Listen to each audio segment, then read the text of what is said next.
11.5 কোটি টাকা ব্যয়ে বরিশালের মাছকাটা নদীতে ক্রস ড্যাম নির্মাণ করতে যাচ্ছে পানি উন্নয়ন বোর্ড। এদিকে নৌপথ বন্ধ এবং ক্রস ড্যাম না করার জন্য পানি উন্নয়ন বোর্ডকে চিঠি দিয়েছে বিআইডব্লিউটিএ। আর এ ব্যাপারে ছাড়পত্র না দেওয়ার সুপারিশ করে কেন্দ্রে চিঠি পাঠিয়েছে বিভাগীয় পরিবেশ অধিদপ্তর। এতে পরিবেশ বিপর্যয় হবে বলে দাবি নদী খাল বাঁচাও আন্দোলন কমিটির। এ অবস্থায় আন্তঃমন্ত্রণালয়ের বৈঠক করে সিদ্ধান্ত নেওয়া হবে বলে জানিয়েছেন পানি সম্পদ প্রতিমন্ত্রী আমিনুল ইসলামের তোলা ছবিতে আরও জানাচ্ছেন ফিরদাউস সোহাগ। বরিশালের মেহেন্দিগঞ্জ উপজেলায় মাছকাটা নদীর অবস্থান। নদীর এক পাড়ে মেহেন্দিগঞ্জ উপজেলা আর অপর প্রান্তে আলিমাবাদ ও জাঙ্গালী ইউনিয়ন। নদীর লঞ্চঘাট প্রান্তে জেগে উঠেছে বিশাল চর। স্থানীয় একটি মহল ইতোমধ্যে সেখানে অবৈধভাবে তৈরি করেছে সড়ক। আর উপজেলা সদরের সাথে ওই দুটি ইউনিয়নের মধ্যে সড়ক যোগাযোগ স্থাপনের জন্য নদীতে বাঁধ দিয়ে সড়ক নির্মাণের পরিকল্পনা নিয়েছে পানি উন্নয়ন বোর্ড। ইতিমধ্যে এটার ডিজাইন এস্টিমেট এগুলো করা হয়েছে, তবে আমাদের এখানে পরিবেশগত ছাড়পত্র একটা বাধ্যবাধকতা রয়েছে এবং সেই ছাড়পত্রটা প্রক্রিয়াধীন রয়েছে। পরিবেশের ছাড়পত্র পাওয়ার পরেই আমরা এই ক্রস ড্যাম নির্মাণের কাজটা শুরু করতে পারবো। এদিকে নৌপথ বন্ধ এবং ক্রস ড্যাম না করার জন্য পানি উন্নয়ন বোর্ডকে ইতিমধ্যে চিঠি দিয়েছে বিআইডব্লিউটিএ।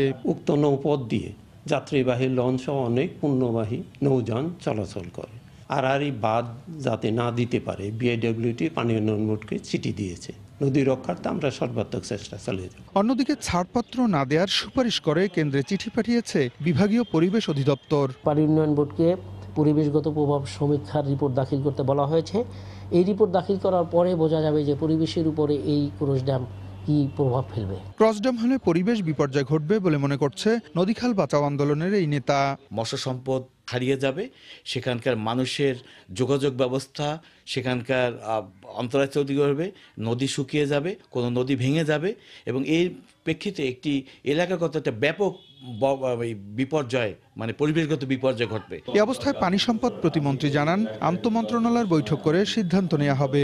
আন্তঃমন্ত্রণালয় একটা বৈঠক করে একটা সিদ্ধান্ত উপনীত হতে, যাতে করে দেশ এবং দেশের মঙ্গলের কথা চিন্তা করে এবং মেহেন্দিগঞ্জ এলাকাবাসীর কথা চিন্তা করে আমরা একটা সঠিক সিদ্ধান্তে উপনীত হতে পারবো। মাছকাটা নদীর দৈর্ঘ্য 4.5 কিলোমিটার আর প্রস্থ 1620 মিটার। দেশের বিভিন্ন স্থানে নদী রক্ষায় কাজ করছে সরকার। মৃতপ্রায় এবং নাব্য সংকটে ভোগা নদীগুলো পুনরুদ্ধারের চেষ্টা চলছে, ব্যতিক্রমে মাছকাটা নদীতেই। ঠিক এই পয়েন্টে ক্রস ড্যাম নির্মাণ করে রাস্তা নির্মাণের পরিকল্পনা নিয়েছে পানি উন্নয়ন বোর্ড। আর এটি বাস্তবায়িত হলে এলাকার পরিবেশ এবং অর্থনীতিতে নেতিবাচক প্রভাব পড়তে পারে বলে মনে করছেন বিশেষজ্ঞরা। বরিশালের মেহেন্দিগঞ্জের মাছকাটা নদী থেকে ফিরদাউস সোহাগ, সময় সংবাদ।